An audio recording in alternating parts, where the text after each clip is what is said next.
चाणक्य नीति आचार्य चाणक्य के द्वारा लिखित एक प्रसिद्ध ग्रंथ है। अगर कोई भी व्यक्ति इसे ध्यान से समझने की कोशिश करे तो दुनियादारी को अच्छे से समझ सकता है और राजनीतिक चालों को भी समझ सकता है।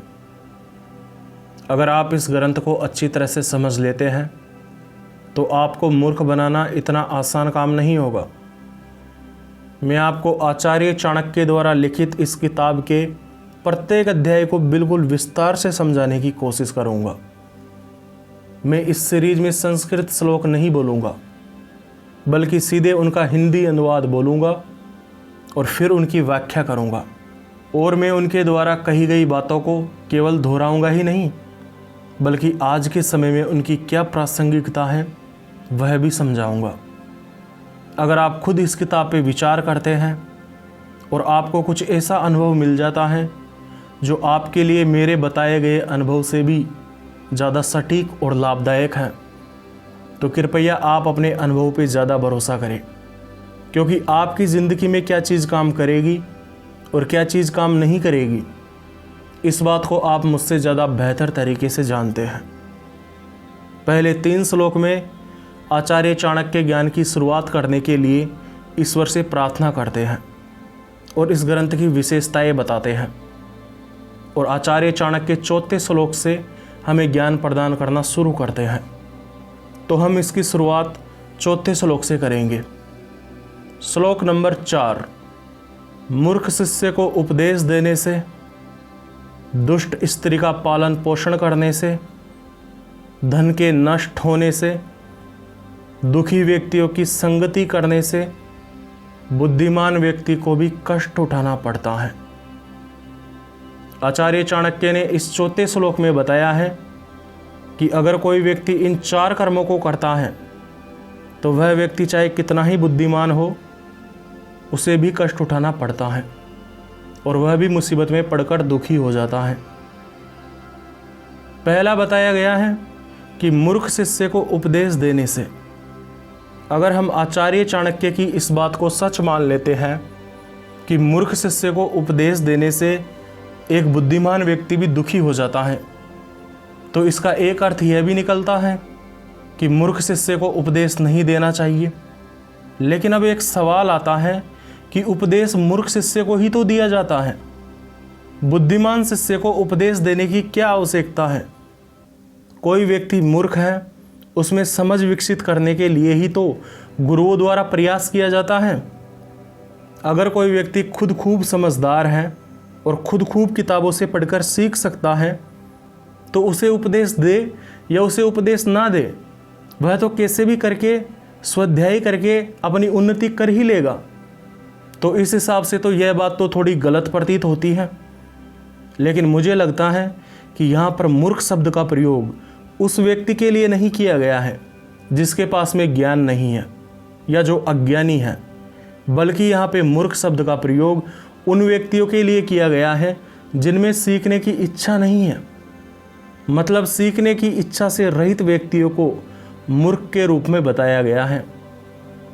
अगर कोई व्यक्ति जो ज्ञान प्राप्त करने में रुचि नहीं रखता है और अगर उसमें कैसे भी करके ज्ञान प्राप्त करने में उसकी रुचि पैदा की जा सके, उसमें इच्छा पैदा करने की संभावना हो, तो हम उसे मूर्ख नहीं कहेंगे।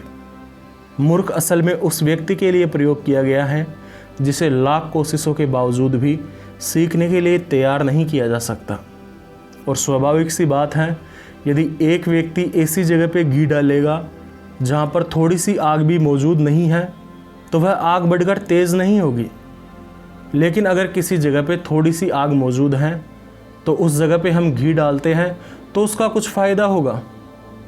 यहाँ पर आग शब्द मनुष्य की इच्छा शक्ति का प्रतीक है कि अगर किसी व्यक्ति में बिल्कुल भी सीखने की इच्छा नहीं है तो ऐसे व्यक्ति को सिखाना समय की बर्बादी करना है। अगर कोई व्यक्ति ऐसा प्रयास करता है तो वह निश्चित रूप से ही दुखी होगा, भले ही वो कितना ही बुद्धिमान हो। दूसरा बताया गया है, दुष्ट स्त्री के भरण पोषण करने से बुद्धिमान व्यक्ति भी दुखी हो जाता है। ऐसा इसीलिए कहा गया है क्योंकि दुष्ट स्त्रियां घर परिवार को जोड़ने के बजाय उन्हें तोड़ने का कार्य करती हैं।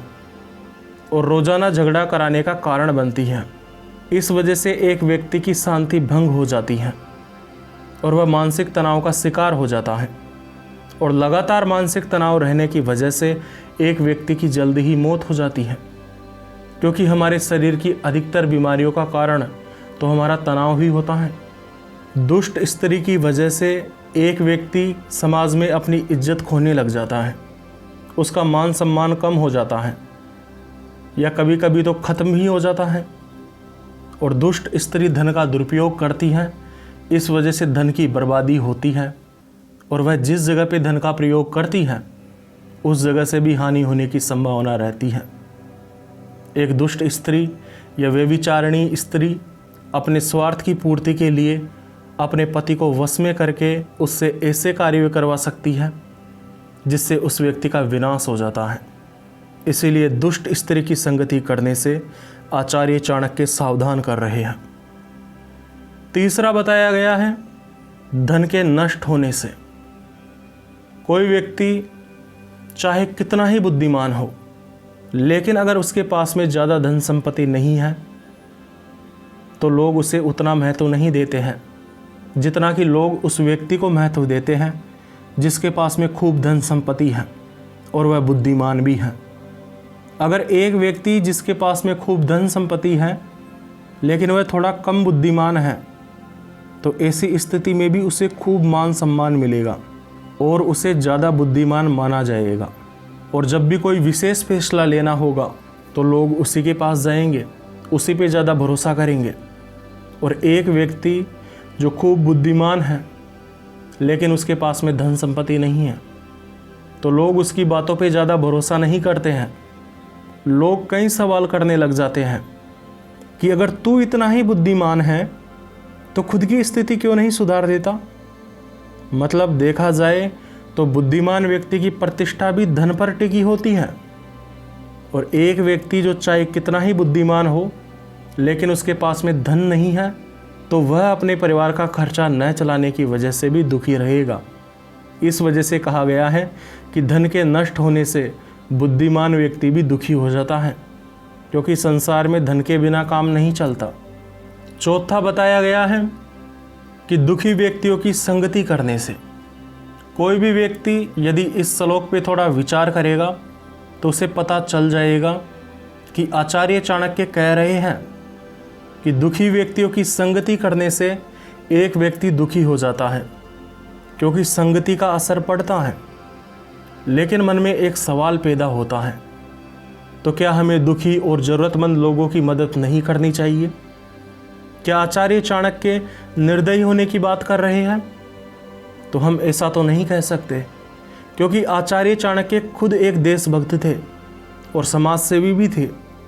मुझे लगता है कि आचार्य चाणक्य ने यहाँ पर दुखी व्यक्ति शब्द का प्रयोग सभी प्रकार के दुखी लोगों के लिए नहीं किया है, बल्कि आचार्य चाणक्य ने वैसे लोगों के लिए इस शब्द का प्रयोग किया है जिनकी चाहे कोई व्यक्ति कितनी ही मदद कर दे, लेकिन वे मदद करने वाले व्यक्ति के ऊपर निर्भर बन जाते हैं, ना कि खुद का विकास करने की सोचते हैं। कुछ व्यक्ति होते हैं जो जीवन में कुछ करना ही नहीं चाहते, कुछ करने से बढ़िया वो दुख भोगने को आसान समझते हैं। तो ऐसे लोगों की मदद करने पर उन व्यक्तियों का तो कोई फ़ायदा नहीं होता, लेकिन ऐसे व्यक्तियों की मदद करने के चक्कर में मदद करने वाले व्यक्ति का समय, धन और ऊर्जा बर्बाद होती है, जिस वजह से वह दुखी हो जाता है। और दुखी शब्द का प्रयोग ऐसे बीमार व्यक्ति जो इन्फेक्शन से पीड़ित हैं, किसी लाइलाज संक्रामक बीमारी से पीड़ित हैं, उसके लिए भी किया गया है। क्योंकि अगर कोई व्यक्ति ऐसे व्यक्ति की मदद करने की कोशिश करेगा तो वह खुद भी बीमारी से पीड़ित हो जाएगा और वह उसका इलाज वैसे ही नहीं कर पाएगा, क्योंकि उसका इलाज अभी तक आया ही नहीं है। अगर किसी व्यक्ति को ऐसी संक्रामक बीमारी है, ऐसा इन्फेक्शन है जिसका इलाज किया जा सकता है, तो ऐसी स्थिति में उचित सुरक्षा के साथ में उस व्यक्ति को अस्पताल पहुंचाया जा सकता है, ताकि बचने वाले की संभावना बढ़ जाए और बचाने वाले व्यक्ति को संक्रमण का खतरा भी ना रहे। तो ऐसी स्थिति में तो मदद करना ठीक है। श्लोक नंबर 5 का हिंदी अनुवाद। दुष्ट स्त्री, कपटी और दुष्ट स्वभाव मित्र जबान लड़ाने वाला नौकर और ऐसा घर जिसमें सांप रहता हो, यह सब बातें साक्षात मौत के समान हैं। दुष्ट स्त्री किस प्रकार से एक व्यक्ति और उसके परिवार को बर्बाद कर सकती है, वह मैंने अभी आपको थोड़ी देर पहले समझाया था। कपटी मित्र और दुष्ट स्वभाव वाला मित्र विपत्ति के समय आपको धोखा देकर या आपकी जान या आपकी इज्जत का दुश्मन बनकर आपको नुकसान पहुंचा सकता है। या फिर ऐसा भी हो सकता है कि आपका एक मित्र जो सामने से बहुत अच्छा दिखता है, आपके साथ में अच्छा व्यवहार करता है, लेकिन वह पीछे से आपके प्रति कोई प्रेम नहीं रखता, तो ऐसा मित्र भी सही मौका देखकर आपको धोखा दे सकता है और आपको ठग के आपको विपत्ति में डाल सकता है। इसीलिए दुष्ट स्वभाव वाले मित्र से सावधान रहने के लिए कहा गया है। जबान लड़ाने वाला नौकर एक सच्चा सेवक नहीं होता। एक व्यक्ति अपने घर में नौकर इस उद्देश्य से रखता है ताकि वह धन के बदले उसकी अच्छे से सेवा करे, उसका कहना माने। लेकिन अगर एक व्यक्ति नौकर होकर भी मालिक से जबान लड़ाता है तो वह अपने धर्म का पालन नहीं कर रहा। इस वजह से ऐसा व्यक्ति नौकर बनने के लायक नहीं रहता।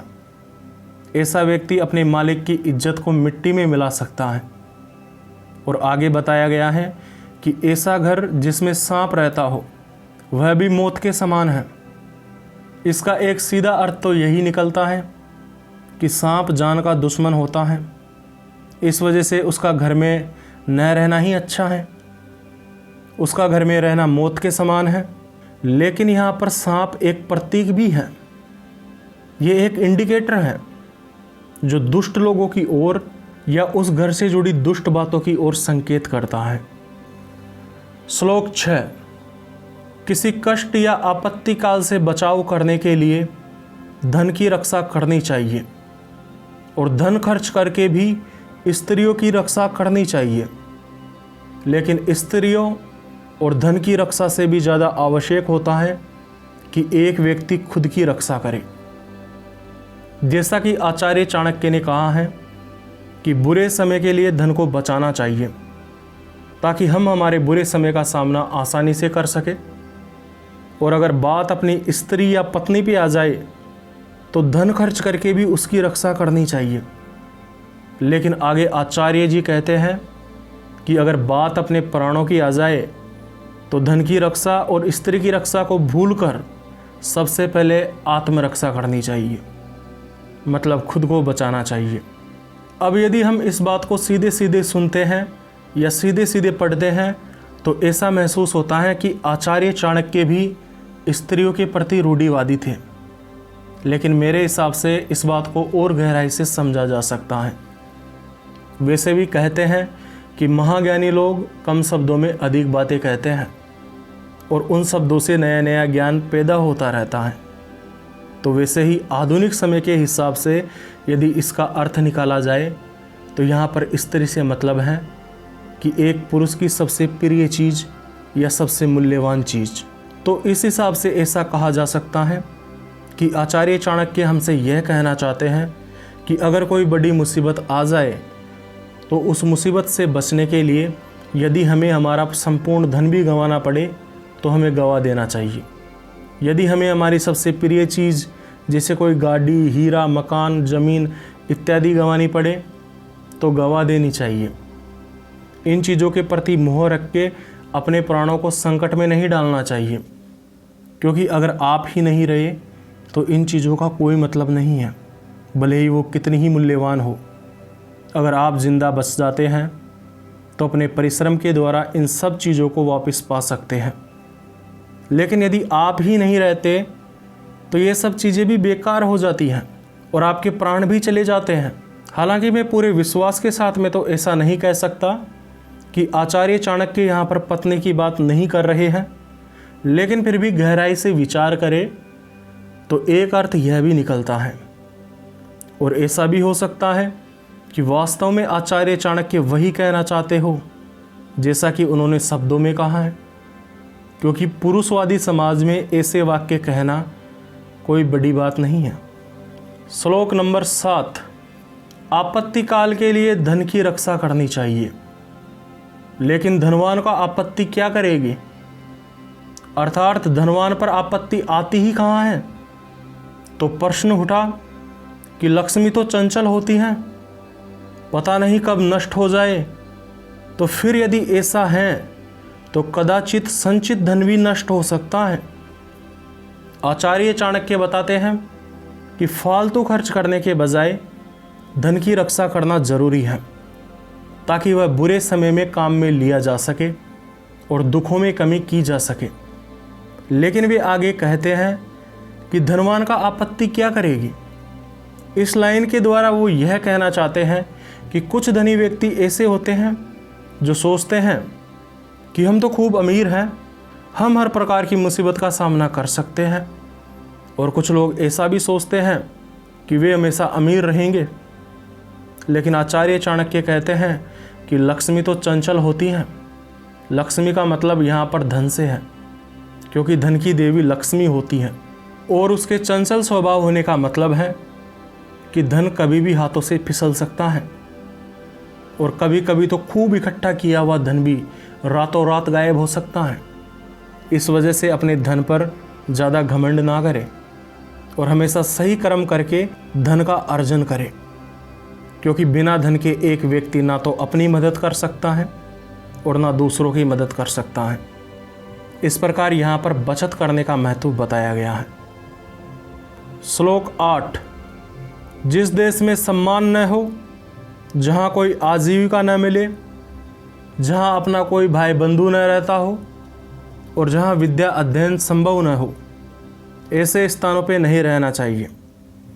आचार्य चाणक्य यहाँ पर कहना चाहते हैं कि जिस देश में आपका सम्मान ना हो, आपके कमाने की कोई व्यवस्था उपलब्ध न हो, जहाँ आपकी कोई भी सहायता करने वाला ना हो और जहाँ ज्ञान प्राप्त करने की कोई भी व्यवस्था न हो, तो ऐसे देश को छोड़ देना चाहिए और ना ही ऐसे किसी देश में प्रवेश करना चाहिए। लेकिन इसका एक अर्थ यह भी निकलता है कि कई व्यक्ति होते हैं जो अपने बाप दादाओं की जगह को छोड़ने के लिए राजी नहीं होते हैं। वे कहते हैं कि हमारे पुरखे यहाँ पे मरे थे और हम भी यहीं मर जाएंगे, भले ही वह जगह उनके जीवन यापन के लिए उपयुक्त ना हो, लेकिन फिर भी वो अपनी रूढ़िवादी सोच की वजह से उस जगह को नहीं छोड़ पाते हैं। आपने एक कहानी सुनी होगी कि एक मछली थी जो तालाब का पानी कम पड़ने पर भी दूसरे तालाब में छलांग नहीं लगाना चाहती थी, क्योंकि उसे लगता था कि ऐसा करना उसके पूर्वजों का अपमान होगा। धीरे धीरे सभी मछलियाँ दूसरे तालाबों में चली जाती हैं, लेकिन वह मछली वहीं तड़प तड़प के मर जाती है। ठीक वैसे ही यदि आपको भी तड़प तड़प के दुख सहन करके मरना पसंद हो, तो आप ऐसी जगह पर रह सकते हैं। वैसे समझदारी तो यही है कि आप उस जगह का मोह त्यागें और नई जगह अपना घर बनाने की सोचें, क्योंकि जगह इम्पोर्टेंट नहीं है, आपका जिंदा रहना इम्पोर्टेंट है। श्लोक 9। जहाँ कोई सेठ, वेद पाठी विद्वान, राजा और वेद न हो, जहाँ कोई नदी न हो, इन पांचों स्थानों पर एक दिन भी नहीं रहना चाहिए। आचार्य चाणक्य कहना चाहते हैं कि जिस जगह पर कोई भी अमीर या व्यापारी व्यक्ति ना हो, उस जगह पे नहीं रहना चाहिए, क्योंकि उस जगह पे बसने से हमें व्यापार के मौके कम मिलते हैं और वहाँ पर रोज़गार की संभावना भी कम होती है और ज़रूरत पड़ने पर कोई उधार देने वाला व्यक्ति भी नहीं मिलता है। इसीलिए धन की व्यवस्था की वजह से आचार्य चाणक्य ने ऐसा कहा है। अगली बात आचार्य चाणक्य ने कही कि जहाँ राजा न हो, उस जगह पे नहीं रहना चाहिए। राजा से मतलब है प्रशासन, कानून व्यवस्था जहाँ पर ना हो, जहाँ पर न्याय और दंड की व्यवस्था ना हो, उस जगह पे निवास करना खतरनाक हो सकता है, क्योंकि प्रत्येक आदमी के अंदर एक राक्षस छिपा होता है जो बस मौका देखने की कोशिश करता है और उसे जैसे ही मौका मिलता है वह अपने से कमज़ोर लोगों पर अपना रौब जमाना शुरू कर देता है। हालांकि कुछ व्यक्ति ऐसे होते हैं जो इस राक्षस को उस स्थिति में भी कंट्रोल कर लेते हैं जहाँ पर कोई न्याय और दंड की व्यवस्था नहीं होती है। और हाँ, ऐसे लोगों को आप देवता कह सकते हैं, क्योंकि यह अच्छाई का पालन इस वजह से नहीं करते कि उन्हें दंड मिलेगा या इनाम मिलेगा, बल्कि ये अच्छाई को इसीलिए अपनाते हैं क्योंकि वो उन्हें अपनाना जरूरी समझते हैं। आगे आचार्य चाणक्य कहते हैं, जहाँ पर कोई डॉक्टर ना हो उस जगह पे नहीं ठहरना चाहिए, क्योंकि एक छोटी सी बीमारी भी महामारी का रूप ले सकती है। और यह सब हमें कोरोना काल में पता चल गया था, पर हमने इस बात को अनुभव भी किया था कि डॉक्टर हमारे लिए कितने ज़्यादा ज़रूरी होते हैं। हालांकि आज के समय की तुलना आचार्य चाणक्य के समय से की जाए तो आज के ज़माने में काफ़ी व्यवस्था है और लगभग हर जगह पे आसपास सुविधा मिल ही जाती है। लेकिन फिर भी यदि सुविधा ना हो तो ऐसी जगह पे नहीं रहना चाहिए। आचार्य चाणक्य कहते हैं कि जहाँ वेद पाठ करने वाला विद्वान ना हो उस जगह पे नहीं रहना चाहिए। इससे वे कहना चाहते हैं कि जहाँ पर कोई आध्यात्मिक रास्ता दिखाने वाला गुरु मौजूद ना हो, जहाँ पर कोई शिक्षक ना हो जिससे योग्यताएं सीखी जा सके, उस जगह पर भी नहीं ठहरना चाहिए। क्योंकि बिना आध्यात्म के एक व्यक्ति भौतिक चीज़ें हासिल करता जाएगा, लेकिन वह अंदर से खालीपन महसूस करेगा और वह अपने उस खालीपन को भरने के लिए गलत कार्यों का सहारा लेना शुरू कर देगा। ऐसा कोई ना कोई आध्यात्मिक व्यक्ति जरूर होना चाहिए जो सेवा का पाठ सिखाए, और ऐसे विद्वान होने चाहिए जो हमें ज्ञान प्रदान कर सके, क्योंकि बिना ज्ञान के जीवन काफ़ी कठिन हो जाता है। ज्ञानी व्यक्ति ही संसार में इज्जत पाता है और ज्ञानी व्यक्ति ही सफलता प्राप्त करता है। अगला आचार्य जी ने कहा है कि जहाँ पर नदी न हो वहाँ पर नहीं रहना चाहिए। उस समय बड़ी बड़ी सड़कें या आने जाने की कोई ज़्यादा व्यवस्थाएं तो थी नहीं। इस वजह से अक्सर पानी के मार्गों को आवागमन के लिए बढ़िया माना जाता था और नदी के किनारे की मिट्टी काफ़ी उपजाऊ होती थी, जिससे बढ़िया फसल होती थी। इस प्रकार अधिकतर संसाधन नदी के किनारे मिल जाते थे। इस वजह से नदी के पास में बसने के लिए कहा गया है। आज के समय में अगर आप इसका अर्थ लेना चाहे तो आपको ऐसी जगह से बचना चाहिए जहाँ पर मुख्य संसाधनों की कमी हो। वैसे नदी की तुलना इंटरनेट से तो नहीं की जा सकती, लेकिन जहाँ पर आपको यह ना मिले वहाँ से निकल लेने में ही भलाई है, क्योंकि आजकल सारे काम इंटरनेट से ही हो रहे हैं। मैंने केवल अपने हिसाब से अंदाज़ा लगा के बताया है, आपके हिसाब से इसका उत्तर दूसरा भी हो सकता है। श्लोक 10। आचार्य चाणक्य कहते हैं कि जिस स्थान पे आजीविका न मिले, लोगों में भय, लज्जा, उदारता तथा दान देने की प्रवृत्ति ना हो, ऐसी पांचों जगह को कभी भी मनुष्य को अपने निवास के लिए नहीं चुनना चाहिए। आचार्य चाणक्य के कहने का मतलब है कि जिस जगह पे रोजगार का कोई साधन न हो उस जगह पे बसने का कोई फ़ायदा नहीं है। जिस जगह पे लोगों में डर ना हो उस जगह पे बसना खतरनाक साबित हो सकता है, क्योंकि जिस जगह पे कानून व्यवस्था का डर ही ना हो वहाँ पर अव्यवस्था फैल जाती है और ज़्यादातर लोग एक दूसरे को लूटने का प्रयास करते हैं। मतलब कानून व्यवस्था का डर होना ज़रूरी है। जिस जगह पर लोगों में शर्म ना हो, लज्जा ना हो, ऐसी जगह पे नहीं बसना चाहिए, क्योंकि ऐसे लोग आपके साथ में ऐसी हरकतें कर सकते हैं जो आपको मानसिक रूप से बिल्कुल तोड़ सकती है, या जो आपको आर्थिक रूप से बिल्कुल तंग कर सकती है, या जो आपको आत्महत्या करने के लिए मजबूर कर सकती है। जिस जगह पे उदारता ना हो अर्थात दयालुता ना हो उस जगह पर भी नहीं बसना चाहिए, क्योंकि अगर अधिकतर लोग निर्दयी बन जाएंगे तो वे आपके लिए खतरा बन जाएंगे, क्योंकि वे आपका नुकसान करने में बिल्कुल भी अपराध बोध महसूस नहीं करेंगे, क्योंकि उनमें दया का गुण प्रबल नहीं है। उनमें तो केवल अपने स्वार्थ पूर्ति का गुण प्रबल है। जहाँ के लोगों में दान देने की प्रवृत्ति न हो, या जहाँ के लोगों के स्वभाव में दान देना हो ही ना, तो ऐसी जगह पे भी नहीं रहना चाहिए, क्योंकि अगर वहाँ के लोगों का दान देने का स्वभाव नहीं है तो इसका मतलब है कि वे विद्वानों को भी दान देने से कतरा जाएंगे।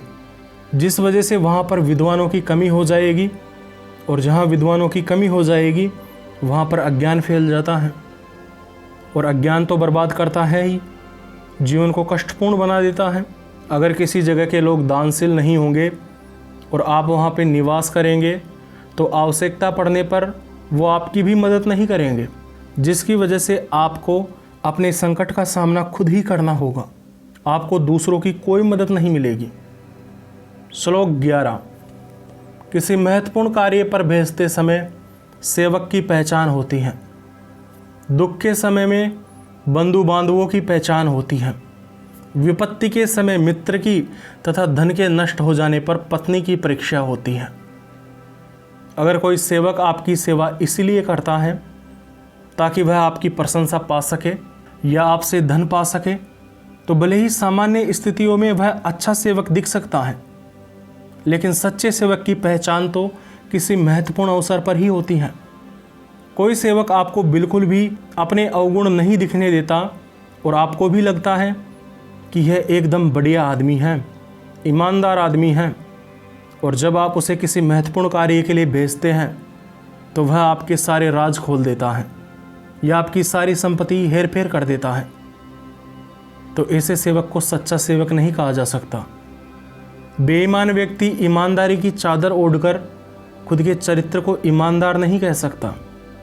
अगर कौवा खुद को सफ़ेद रंग से रंग ले तो वो हंस नहीं बन जाता। अगली बात आचार्य चाणक्य कहते हैं कि अपने भाइयों या रिश्तेदारों की पहचान दुख के समय में होती है, क्योंकि सुख के समय में तो सभी साथ रहते हैं, लेकिन सच्चा भाई या सच्चा संबंधी तो वही होता है जो दुख के समय में आपका साथ नहीं छोड़ता है। अगली बात आचार्य चाणक्य कहते हैं कि विपत्ति के समय मित्र की पहचान होती है। अगर आप मुसीबत में पड़ जाते हैं और कोई व्यक्ति जिसे आप अपना सच्चा मित्र कहते हैं वह आपके सारे राज खोल देता है, तो ऐसा मित्र शत्रु होता है, जो मित्र के रूप में आपके साथ में तब तक अच्छा व्यवहार कर रहा होता है जब तक कि आपका अच्छा समय चल रहा होता है। जो मित्र आपके बुरे समय में आपके रहस्य को रहस्य ना रख सके, जो मित्र बुरे समय में आपका साथ ना निभा सके, ऐसे मित्र केवल कहने के होते हैं, असल में वो मित्र होते नहीं हैं। आगे आचार्य चाणक्य कहते हैं कि गरीबी में या धन के नष्ट हो जाने वाली परिस्थितियों में पत्नी की पहचान होती है। अगर एक व्यक्ति अमीर हो और भले ही वह ज़्यादा खूबसूरत ना हो या ज़्यादा अच्छे व्यक्तित्व का भी ना हो, तो कोई भी लड़की उस पर फिदा हो जाती है, क्योंकि उसे दिख रहा है कि भले ही यह किसी काम का नहीं है, लेकिन इसकी धन संपत्ति बहुत काम की है। लेकिन कोई पत्नी आपकी वास्तव में पत्नी है या एक दिखावा है, वह तो आपको तभी पता चलता है जब आपके पास से आपकी सारी संपत्ति चली जाती है। अगर कोई पत्नी आपकी सारी संपत्ति चले जाने के बाद में भी आपसे ऐसा कहती है कि मेरी संपत्ति तो केवल आप हैं, यह मकान, धन, ज़मीन, ये संपत्ति खोने का मुझे कोई डर नहीं है, क्योंकि मुझे मेरी मुख्य संपत्ति को प्राप्त करने का सुख है, क्योंकि मेरी मुख्य संपत्ति तो केवल और केवल आप हैं, तो ऐसी स्त्रियां देवी के समान होती हैं। श्लोक 12 का हिंदी अनुवाद। यहाँ आचार्य चाणक्य बंधु बांधवों, मित्रों और परिवारजनों की पहचान बताते हुए कहते हैं, आपके बीमार होने पर, असमय शत्रु से घिर जाने पर, राजकार्य में सहायक के रूप में तथा मृत्यु पर शमशान भूमि में ले जाने वाला व्यक्ति सच्चा मित्र और बंधु है। आचार्य चाणक्य कहना चाहते हैं कि आप जिन्हें भाई कहते हैं, जिन्हें मित्र कहते हैं और जिन्हें रिश्तेदार कहते हैं, अगर वे लोग आपकी बीमारी में आपकी सहायता नहीं करते हैं तो वो कहने के मित्र हैं, कहने के रिश्तेदार हैं। जो व्यक्ति आपके बीमार होने पर आपको अपना हल्का सा खून भी दान देने के लिए तैयार ना हो, जो व्यक्ति आपके बीमार होने पर आपको हिम्मत या दिलासा देने के लिए भी तैयार ना हो, तो ऐसे व्यक्ति ना भी हो तो कोई फ़र्क नहीं पड़ता। आगे आचार्य चाणक्य कहते हैं कि जो सगे संबंधी या मित्र तब भी आपकी मदद करने के लिए नहीं आते हैं जब आपके शत्रु आपको घेर लेते हैं, तो देखा जाए तो ऐसे मित्र या रिश्तेदार भी शत्रु की तरह ही होते हैं, क्योंकि उनके भरोसे ही तो हम शत्रुओं से भिड़ने की हिम्मत करते हैं। राजकार्य में सहायक के रूप में और मृत्यु पर शमशान भूमि पर ले जाने वाला व्यक्ति परम मित्र या सच्चा भाई होता है। राजकार्य में सहायक का मतलब है कि जो व्यक्ति आपके प्रशासनिक कामों में आपकी मदद करे। जैसे अगर कोई व्यक्ति किसी अपराध में कोर्ट में पेश किया जाता है तो ऐसे व्यक्ति जो आपकी गवाही देने के लिए तैयार होते हैं वो आपके मित्र होते हैं। और जो व्यक्ति आपकी मौत होने के बाद में आपको शमशान में जलाने का साहस रखता है, भले ही इससे उसकी इज्जत दांव पे लग जाए, तो ऐसे व्यक्ति भी सच्चे मित्र होते हैं। क्योंकि कई स्थितियों में किसी व्यक्ति पे झूठा इल्ज़ाम लग जाता है और उसका दोस्त जानता है कि उसका इल्ज़ाम झूठा है, तो लोग उसे शमशान में ले जाने से भी कतराने लग जाते हैं। ऐसी स्थिति में वो अपनी इज्जत बचाने की वजह से उसका क्रियाक्रम नहीं करते हैं, और ऐसी स्थिति में अपनी इज्जत बचाने के लिए उसका कहने मात्र का परम मित्र भी सहायता के लिए आगे नहीं बढ़ता है। श्लोक 13। आचार्य चाणक्य कहते हैं कि जो निश्चित को छोड़कर अनिश्चित का सहारा लेता है उसका निश्चित भी नष्ट हो जाता है, और अनिश्चित तो स्वयं नष्ट होता है ही। आचार्य चाणक्य कहना चाहते हैं कि एक व्यक्ति ज़्यादा लोभ लालच के चक्कर में अपनी निश्चित वस्तु को भी दांव पर लगा बैठता है। एक व्यक्ति जिसके पास में 10,000 रुपये हैं और यदि वह इन्हें जुए में खर्च नहीं करता है तो यह बात तो पूरी तरह निश्चित रहती है कि 10,000 का उपयोग वह खुद करेगा या अपने परिवार के लिए करेगा। कुल मिलाकर वह 10,000 रुपये उसके रहेंगे। लेकिन यदि वह इस लालच में जुआ खेलने के लिए तैयार हो जाता है कि 10,000 के 20,000 बन सकते हैं, लेकिन वह 20,000 बनेंगे या नहीं बनेंगे यह बात पूरी तरह से निश्चित नहीं है, यानी कि अनिश्चित है। और यह बात भी अनिश्चित है कि जुआ खेलने के बाद में 10,000 उसके रहेंगे या नहीं रहेंगे। तो ऐसी स्थिति में वह व्यक्ति निश्चित चीज़ का आनंद लेने के बजाय अपने लोभ लालच की वजह से अनिश्चित चीज़ के सपने देख रहा है, और इसी वजह से वो 10,000 रुपये भी गवा बैठता है और बाद में रोता है, पछताता है कि मैंने ऐसा क्यों किया। ऐसा नहीं है कि आचार्य चाणक्य सभी स्थितियों के लिए ऐसा कह रहे हैं। अगर वास्तव में कोई स्थिति ऐसी है जिसमें अनिश्चित को चुनना ज़्यादा बेहतर रहता है तो आपको उस समय अनिश्चित को ही चुनना चाहिए, क्योंकि आचार्य चाणक्य ने खुद ऐसे जोखिम लिए थे जिनका फल मिलना अनिश्चित ही नहीं बल्कि लगभग असंभव थे। लेकिन आचार्य चाणक्य सलाह देना चाहते हैं कि व्यर्थ के कार्यों के लिए या अपने लालच की वजह से आपको अपनी निश्चित चीज़ों को छोड़कर अनिश्चित चीज़ों पर भरोसा नहीं करना चाहिए या उन्हें पाने की कल्पना नहीं करनी चाहिए। श्लोक 14। आचार्य चाणक्य विवाह के संदर्भ में रूप और कुल में से कुल को महत्व देते हुए कहते हैं कि बुद्धिमान मनुष्य को चाहिए कि वह रूपवती न होने पर भी कुलीन कन्या से विवाह कर ले, किंतु नीच कुल की कन्या यदि रूपवती या सुशील भी हो तो उससे विवाह न करे, क्योंकि विवाह समान कुल में ही करना चाहिए। यहाँ पर आचार्य चाणक्य एक तरीके से अपनी जाति से नीची जाति में विवाह करने के लिए मना कर रहे हैं। तो क्या आपको यह बात मान लेनी चाहिए क्योंकि यह बात आचार्य चाणक्य ने कही है? तो मैं कहना चाहूँगा कि उस समय के हालात अलग थे और इस समय के हालात अलग हैं। अगर आचार्य चाणक्य जैसे विद्वान इस समय में जन्मे होते तो वो भी जात पात के विरोधी होते, इस बात की ज़्यादा संभावना है। लेकिन एक बात यह भी सच है कि आज के समय में यदि आप किसी अन्य जाति में जो आपकी जाति से छोटी समझी जाती है उसमें विवाह करेंगे तो आपको कई सामाजिक बाधाओं का सामना करना पड़ेगा, क्योंकि समाज इसे स्वीकार करने के लिए राजी नहीं होगा। और ऐसी स्थिति भी हो सकती है कि आपकी जान को खतरा हो जाए। लेकिन यदि फिर भी आपका निर्णय है और आपको यह सही लगता है तो आपको अपने निर्णय पे अडिग रहना चाहिए। श्लोक 15 का हिंदी अनुवाद। आचार्य चाणक्य यहाँ विश्वसनीयता के लक्षणों की चर्चा करते हुए कहते हैं कि लंबे नाखून वाले हिंसक पशुओं, नदियों, बड़े बड़े सींग वाले पशुओं, शस्त्रधारियों, स्त्रियों और राज परिवारों का कभी भी विश्वास नहीं करना चाहिए, क्योंकि ये कब घात कर दे, चोट पहुंचा दे, कोई भरोसा नहीं है। आचार्य चाणक्य यहाँ पर लंबे नाखून और बड़े सींग वाले पशुओं से सावधान रहने के लिए कह रहे हैं।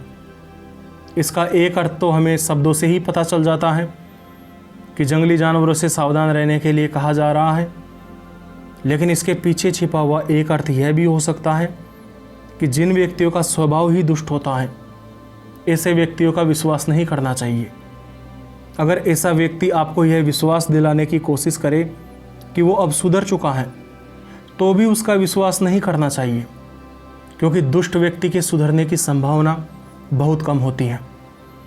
ऐसा नहीं है कि एक दुष्ट व्यक्ति खुद को बदल नहीं सकता, बल्कि मुख्य कारण यह है कि एक दुष्ट व्यक्ति दुष्ट होता ही इसलिए है क्योंकि वो खुद को बदलना ही नहीं चाहता। और जिस व्यक्ति में खुद को बदलने की इच्छा नहीं है, वह बदलने का दिखावा कर सकता है, लेकिन वास्तव में बदलता नहीं है। और समय आने पर या मौका मिलने पे वो हमला करने के लिए हमेशा तैयार रहता है। इस श्लोक में स्त्रियों पे भरोसा करने के लिए मना किया गया है। यहाँ आचार्य चाणक्य की उस समय के हिसाब से अपनाई गई सोच थी। हो सकता है कि उस समय स्त्रियों की स्थिति ऐसी हो कि उन पे भरोसा ना किया जा सके, और यह भी हो सकता है कि आचार्य चाणक्य भी स्त्रियों के मामले में रूढ़िवादी सोच के शिकार हो। अब कई व्यक्ति जब विचार करेंगे तो उनके अंदर एक सवाल उठ सकता है कि शायद आचार्य चाणक्य ने कुछ संस्कारहीन या मूर्ख स्त्रियों के लिए ऐसा कहा होगा, लेकिन मुझे लगता है कि उन्होंने पूरी स्त्री जाति को टारगेट किया है, ना कि कुछ स्त्रियों को। क्योंकि यदि वे केवल कुछ स्त्रियों को टारगेट करते तो वे पुरुषों को भी टारगेट करते, क्योंकि दुष्ट तो पुरुष भी होते हैं, कम बुद्धि के लोग तो पुरुष जाति में भी होते हैं। तो इस हिसाब से स्त्रियों के बारे में अलग से कहने की क्या आवश्यकता थी। लेकिन आधुनिक समय में स्त्री और पुरुष को समान अधिकार प्राप्त है। जिन ऊंचे पदों को एक पुरुष प्राप्त करता है, उन्हीं ऊंचे पदों को स्त्रियां भी प्राप्त कर रही है। तो आधुनिक समय के हिसाब से तो ऐसा नहीं कहा जा सकता, लेकिन जिस प्रकार एक स्त्री में लाज, शर्म स्वाभाविक गुण होते हैं, ठीक उसी प्रकार स्त्रियों का स्वभाव बातों को गुप्त रखने का नहीं होता। तो इस वजह से हो सकता है कि उन्होंने ऐसा कहा हो। अगली बात, आचार्य चाणक्य राज परिवारों से सावधान रहने के लिए कह रहे हैं। और हम सब इस बात को जानते हैं कि राजनीति में कोई सगा नहीं होता। कोई भी अपने स्वार्थ के लिए दूसरों की हत्या कर सकता है, और राजनीति के क्षेत्र में तो यह बिल्कुल आम बात है। राजनीति जरूरी नहीं कि प्रशासनिक क्षेत्र में ही हो, राजनीति अगर घर में भी होती है तो यही हाल होता है। अगर दो भाइयों के बीच में राजनीति चलती है तो दोनों भाई आपस में ऐसा दिखाने की कोशिश करते हैं जैसे कि वे काफ़ी सच्चे और ईमानदार हैं, लेकिन असल में वो मौका ढूंढ रहे होते हैं कि कब ये मुड़े और मैं इसकी पीठ में चाकू घुसेड़ दूँ। आचार्य चाणक्य ने यहाँ पे कहा है कि शस्त्रधारियों पे कभी भी भरोसा नहीं करना चाहिए। इससे आचार्य चाणक्य का मतलब है कि जिन व्यक्तियों के पास में सत्ता है, जिन व्यक्तियों के पास में आपको ख़त्म करने की ताकत है, और अगर ऐसे व्यक्ति से आपकी दुश्मनी हो जाती है तो वह भले ही आपका कितना ही अच्छा दोस्त बनने का दिखावा करे, लेकिन उस पर भरोसा नहीं करना चाहिए।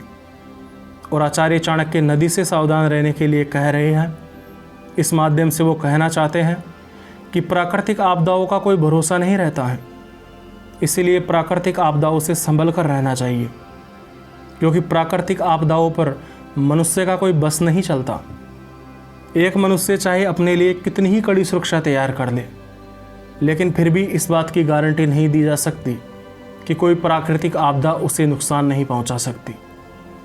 श्लोक 16 का हिंदी अनुवाद। आचार्य चाणक्य कहते हैं कि विष में से भी अमृत तथा गंदगी में से भी सोना ले लेना चाहिए, नीच व्यक्ति से भी उत्तम विद्या ले लेनी चाहिए, और दुष्ट कुल से भी स्त्री रत्न को ले लेना चाहिए। आचार्य चाणक्य कहना चाहते हैं, अगर जहर में भी अमृत छुपा हुआ है तो उस अमृत को निकाल लेना चाहिए। इस वाक्य से आचार्य चाणक्य कहना चाहते हैं कि बुरी से बुरी चीज़ों में भी यदि आपको कुछ अच्छाई दिखती है तो आप उन बुरी स्थितियों का रोना रोने के बजाय उस अच्छाई को ग्रहण करने का प्रयास करें। प्रत्येक विपत्ति अपने साथ एक अवसर लेकर आती है। उस अवसर को तलाशने की कोशिश करें। जहर की नदी में तैरकर यदि आप अमृत को पाने की योग्यता खुद में विकसित कर सकते हैं तो आपको ऐसा कर लेना चाहिए। अर्थात कठिनाइयों तथा दुख दर्द सहने के बाद यदि आपको सफलता मिलती है तो आपको उन कठिनाइयों तथा दुख दर्द को सह लेना चाहिए। अगर कोई मूर्ख व्यक्ति भी आपको कोई शिक्षा दे जाए तो उसे ग्रहण कर लेना चाहिए। यह घमंड नहीं रखना चाहिए कि यह व्यक्ति तो मूर्ख है, इस वजह से यह मुझे क्या शिक्षा देगा। हकीकत यह है कि वह व्यक्ति आपके लिए मूर्ख है और वह व्यक्ति आपके लिए नीच हो सकता है, लेकिन वह भी प्रकृति का हिस्सा है और प्रकृति में कोई भी चीज़ हीन नहीं होती, क्योंकि प्रकृति में हीनता का भी महत्व होता है। इस वजह से अपने घमंड को दूर रखें और सीखने का प्रयास करें। आगे आचार्य चाणक्य कह रहे हैं कि दुष्ट कुल से भी स्त्री रत्न को ले लेना चाहिए। अब यहाँ आकर थोड़ी बात स्पष्ट होती है कि आचार्य चाणक्य स्त्रियों के बारे में रूढ़िवादी थे या नहीं थे। जैसा कि उन्होंने पहले कहा था कि नीच कुल में यदि सुशील कन्या भी हो तो विवाह नहीं करना चाहिए, लेकिन अब यहाँ पे वो ऐसा कह रहे हैं कि नीची जात में स्त्री रत्न अर्थात गुणों से युक्त सुशील कन्या हो तो उसे अपना लेना चाहिए। श्लोक 17। आचार्य चाणक्य यहाँ पुरुषों और स्त्रियों की तुलना करते हुए कहते हैं कि स्त्रियों में आहार 2 गुना, लज्जा 4 गुनी, साहस 6 गुना तथा कामोत्तेजना 8 गुना होती है। आचार्य चाणक्य के अनुसार पुरुषों की तुलना में स्त्रियों को अधिक पोषण की आवश्यकता होती है। इस वजह से वे पुरुषों की तुलना में ज़्यादा खाना खाती हैं। स्त्रियां पुरुषों की तुलना में ज़्यादा शर्माती हैं। लज्जा, यह गुण स्त्रियों में पुरुषों की तुलना में 4 गुना ज़्यादा होता है और अक्सर स्त्रियों को डरपोक माना जाता है। हालांकि आधुनिक समय में समानता का अधिकार सबको प्राप्त है, लेकिन उस समय के हिसाब से देखें तो स्त्रियों को डरपोक समझा जाता था। लेकिन फिर भी आचार्य चाणक्य कह रहे हैं कि स्त्रियों में पुरुषों से 6 गुना अधिक साहस होता है। और सच भी है कि स्त्रियां संतान को जन्म देते वक्त बहुत दर्द का सामना करती हैं। और अंत में आचार्य चाणक्य कहते हैं कि स्त्रियों की सेक्स करने की इच्छा पुरुषों की तुलना में 8 गुना ज़्यादा होती है। मैंने कोशिश की है कि मैं आसान से आसान भाषा में इसको समझाने का प्रयास करूं, ताकि कम पढ़े लिखे लोग भी इसे आसानी से समझ जाएं। तो उम्मीद करता हूं यह अध्याय आपने समझ लिया होगा। अगर आप आचार्य चाणक्य की किताब चाणक्य नीति के अन्य अध्यायों की बिल्कुल सरल व्याख्या समझना चाहते हैं तो लिंक डिस्क्रिप्शन में दी हुई है। और अंत में मैं कहना चाहूँगा कि मुझे इतने सम्मान और ध्यान से सुनने के लिए आपका दिल से धन्यवाद।